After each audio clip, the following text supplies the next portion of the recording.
Hello folks, Scott with Dallas Paint Correction. 2.5 hours inside the interior of this car. What I have done is I have deep cleaned and scrubbed those leather seats, the carpets. I know the lighting's not that great folks, but there's the carpet. There's the leather. The leather, what I used on the leather was super clean, diluted 5:1 and agitated with my color lock brush. What I pulled off that seat was grease, grime, nicotine, smoke. It was pretty intense, but we've got it all dialed in. Hopefully we can see that. We'll try to see that seat there. How nice that look. It looks like it was new, like it's original equipment once again, and that's what we're looking for. What I've also done to the car is I scrubbed all the door panels down, got all the grease and grime, all the oils from the skin, that when we have our armor on the armrest. I've done all that stuff. The only thing I'm going to do now, well, hold on a second, I'm not done telling you what I've done. So we've dialed all that in. All the interior plastics have been deep cleaned and scrubbed down. I got a layer protectant on the plastics and on the leather.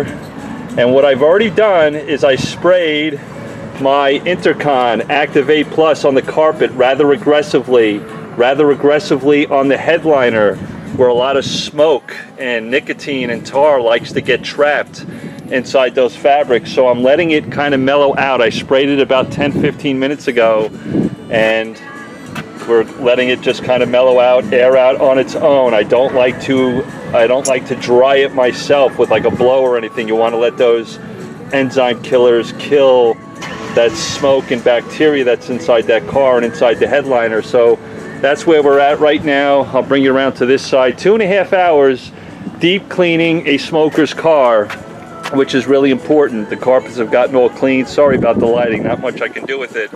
But the leather looks great now.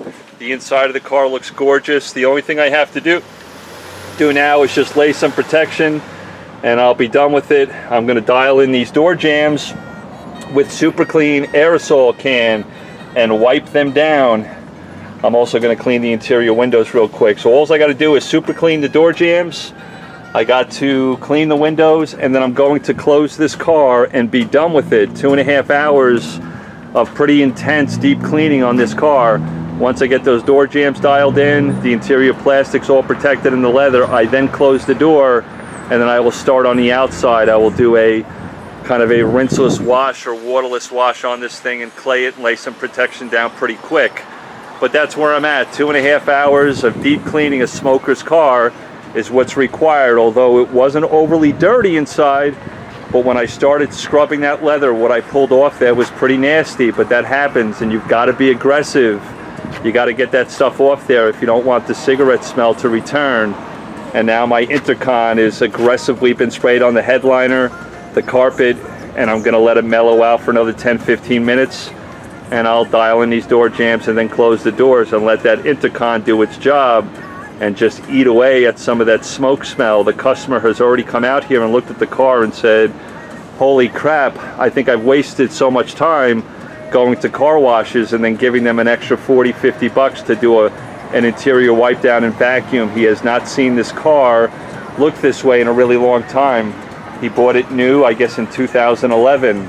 So he's pretty excited. I'm excited for him. It takes a lot of work. You got to scrub that leather. You got to use the right cleaners to dial those suckers back in. A lot of people don't remember what clean leather looks like, and you got to work pretty hard sometimes to get to that OEM look, and I think we've accomplished that. That door panel looks great now, and we'll go from there. But I just wanted to share that with you. 2.5 hours. I probably have, it's probably going to take another 2 hours to finish this job up. I got to wash it, I got to clay it, and then I got to lay Menzerna power lock on it, and then clean the door jambs and the windows, and I'll be done. I'll show you the final product after that.